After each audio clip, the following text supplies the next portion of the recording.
I ain't gonna lie, Stink. I'm sitting in the car, I'm thinking I'm going a little crazy. I don't know what the fuck going on, but I heard somebody say, I miss Dad. I'm like, who the fuck is Dad? I'm looking around and shit, I don't see nobody. Then I hear it again say, I miss Dad. I said, who the fuck is that? I heard, it's me, Fat Ma. I said, bitch, I miss him too. We miss you, nigga. We miss you.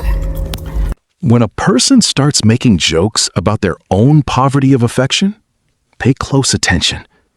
Out in these streets, somebody only turns their struggle into a skit when the reality hurts too bad to sit in silence. She misses the stability, the discipline, and the weight a solid man brings into the room. Notice how she only values the presence after the absence gets heavy. A real man doesn't return to a table where he was disrespected just because the host got hungry. Let them sit with the choices they made when they thought the supply of good men was infinite.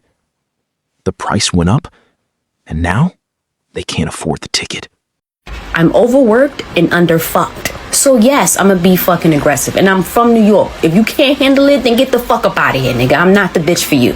Loudness always tries to pass itself off as power. Real strength is calm, controlled, and handles business without throwing a public fit. She thinks she's scaring men off with her tough act, but she's just exposing her own deficit. A starving person complaining about the service still goes home with an empty stomach. When men pull back their attention, women who relied on pure attitude start spiraling. If you want the benefits of a solid man, you bring softness to his table, not armor.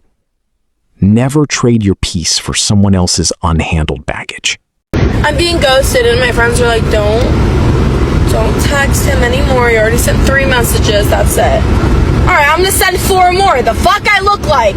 I've been talking to this guy for 7-8 months. And they ain't no games. If I like you, I like you. And I'm telling you how I feel and I want you to fucking read it. And I don't care if you don't care. I just need to get it out. And the right person will care. I'm never too much for the right person. And I hope he sees it. Flip the script for 1 second and tell me what people would call this. If a man sent 7 consecutive messages to a woman who ghosted him, he'd be called dangerous. But when a woman does it, she labels it as being authentic and caring. That double standard is dead. Disregarding a man's boundary just to dump your emotions on his screen is purely selfish. He owes you nothing after he decides he's done. Pack up your feelings, take the loss, and leave the man alone.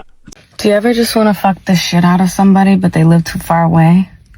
Cause cause I just be thinking like, I would absolutely destroy you in so many ways. But distance is the ultimate hideout for somebody who can't keep a man in her own zip code. When a woman focuses on someone far away, it's usually because the men nearby already know her game. She paints a picture of wild desire, but it's pure smoke and mirrors. High-value men don't waste energy funding long-distance fantasies for women who offer zero local loyalty. If you aren't in her daily life, you're just an entertaining distraction while she's bored. Keep your resources and your focus right where you stand. Never play hero to a fantasy across state lines. You should never have to be alone and wet at the same time. You should never have to be alone and hard at the same time. Okay, that is just not okay. No one should ever have to go through something like that. Like, I'm so sorry if you're going through that right now. I'm going through it right now and it's really hard. Men have endured desert conditions for years without expecting the world to throw a pity party. We built careers, sharpened our minds, and found strength in the quiet hours. Now that the tables have turned and women are facing the same drought, it's suddenly a global tragedy. Do not rush to quench a fire that isn't yours to put out. Your time, your body, and your focus carry real weight in this market. When a woman realizes she can't easily summon a quality man on demand, the power shifts back to where it belongs. Stand firm in your worth and let the drought do its work. Do y'all know what it feels like to be touch deprived? Like, I ain't trying to hunch, I ain't trying to do all that extra shit. I just want to hug. I just want to melt in some big ass arms. I want my back rub. I want my feet rub. I want my body rub. A little kiss on the cheek, on the forehead or something. I'm likely to bark like a rabid ass dog when next time a motherfucker touch me. I don't know. A solid man's physical presence carries real weight and security. Those strong arms and quiet moments aren't cheap amenities you pick up on demand. They are earned through loyalty, respect, and standing by a man when the world is heavy. She wants the comfort of a dedicated partner while keeping the mindset of a casual consumer. Men are finally understanding that their warmth is a privilege, not a public utility. If you want the shelter of a man's strength, you better show up with real honor. Otherwise, get used to keeping yourself warm. Another thing, I can't wait to just go to my nigga house and just lay down and take a nap. Like literally just go over there just to take a nap and just be up under him while he rub my back, rub my head, rub my feet until I go to sleep. I really just cannot wait to do that. Anybody else, or is it just me? Look beneath the surface when someone tries to frame desperation as a casual habit. She doesn't just want a nap. She wants the grounding stability that only a solid man provides. In a world full of chaotic energy, a strong man's aura is the rarest commodity available. That's why women are starving for access to a real man's living room. They took that quiet strength for granted until the streets proved how cold it really gets outside. Never let anyone treat your grounding presence like a temporary pit stop. Make them earn the sanctuary before you let them lay their head down. I just wanted to see, before you even think about dating me, you better know that I'm one of them ones that will crash out when I miss you. Yeah. Cause I miss you. Why we not seeing each other? Do you not miss me? I mean, I never cared. I would knock all of this stuff over. Come get me. Don't you miss me? Come get me. This is what peak attention withdrawal looks like in real time.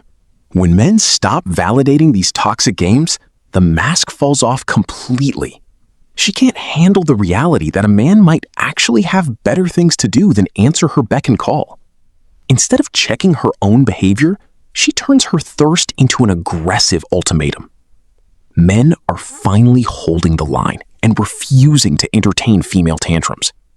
If her response to missing you is breaking things, let her break her own possessions in silence. Never reward bad behavior just to quiet down the noise. And if you got a big dick and a pretty face, you got about 150 million damn times to do some fucked up shit to me before I'll cut you off. Out in the real world, someone willing to take endless mistreatment just for physical features has zero self-worth. When a person's baseline standard is that low, they aren't looking for a partner. They're looking for an obsession. A woman who sells out her own dignity for shallow traits will cross any line when she gets hungry enough for validation. That kind of desperation isn't attractive.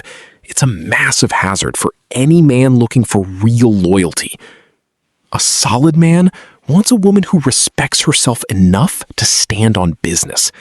If she lets one guy walk all over her, she'll bring that exact same chaotic energy to your doorstep.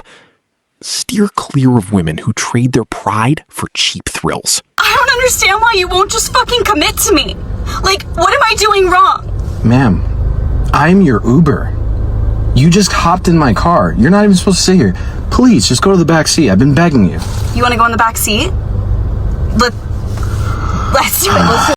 The man is simply trying to earn a living, and she turns a routine ride into a trauma dump. Women have grown so starved for validation that basic proximity to a working man feels like an invitation. She invades his space, ignores his clear boundaries, and twists his words into sexual availability. If a man hopped in a female driver's front seat demanding commitment, the whole internet would call it harassment. Notice how fast she tries to corner him the second he asks for simple respect. A working man's car is his office, not your personal therapeutic suite. Keep your distance, gentlemen, because boundaries mean nothing to somebody who is starving for attention.